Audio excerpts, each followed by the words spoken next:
Hi viewers, welcome back our channel. మా యొక్క ఛానల్ని సబ్స్క్రైబ్ చేసుకోండి, లైక్ కొట్టండి, మీ యొక్క అభిప్రాయాన్ని కామెంట్ రూపంలో మాకు తెలియజేయండి.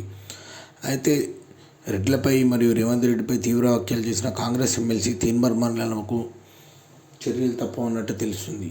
కాంగ్రెస్ పార్టీ అధిష్టానం ఈ యొక్క తీన్మార్ మల్లన్నపై సీరియస్గా ఉన్నట్టు తెలుస్తుంది.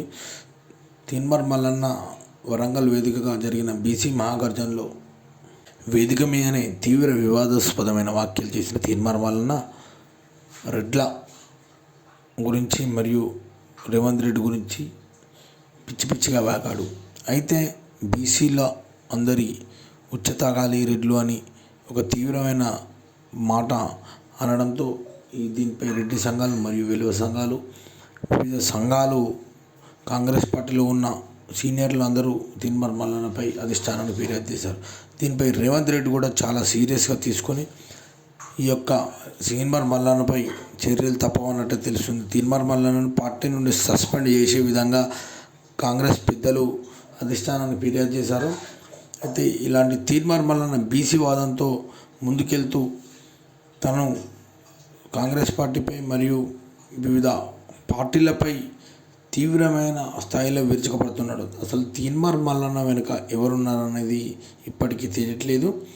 తీన్మార్ మల్లన్న గతంలో చాయ్ పైసలకు అడుక్కునే స్థాయి నుండి ఈరోజు సొంతంగా హెలికాప్టర్లో ఒక సభకు రావడానికి కూడా నెట్టింట్లో వివాదం అవుతుంది. అయితే తీన్మార్ మల్లన్న న్యూస్ పేరుతో ఒక యూట్యూబ్ ఛానల్ ఏర్పాటు చేసి ఆ యూట్యూబ్ ఛానల్ ద్వారా అనేక మంది ప్రజలకు ఈ యొక్క తన న్యూస్ను వెళ్తూ ఆ న్యూస్ ద్వారా కొంత డబ్బును సంపాదించిన తీన్మార్ మల్లన్న మరియు కొన్ని వ్యవస్థల్లో ఆనాడు కాంగ్రెస్ పార్టీలో, ఆనాడు బీజేపీ పార్టీలో, వివిధ పార్టీలు తిరిగి కాంగ్రెస్ పార్టీలో మళ్ళీ ఎమ్మెల్సీ అయిన తీన్మార్ మల్లన్న ఈరోజు అదే కాంగ్రెస్ పార్టీలో రేవంత్ రెడ్డిపై మరియు రెడ్డిలపై తీవ్రమైన వివాదాస్పద వ్యాఖ్యలు చేయడం అనేది చాలా దారుణంగా ఉంది.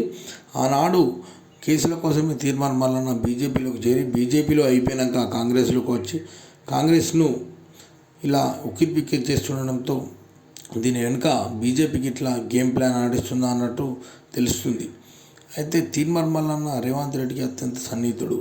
కానీ రేవంత్ రెడ్డి పైనే తీన్మార్ మల్లన్న ఇలా విరుచుకుపడడం అనేది అసలు ఏం కోణం అనేది ఇప్పటికీ కూడా అర్థం కావట్లేదు.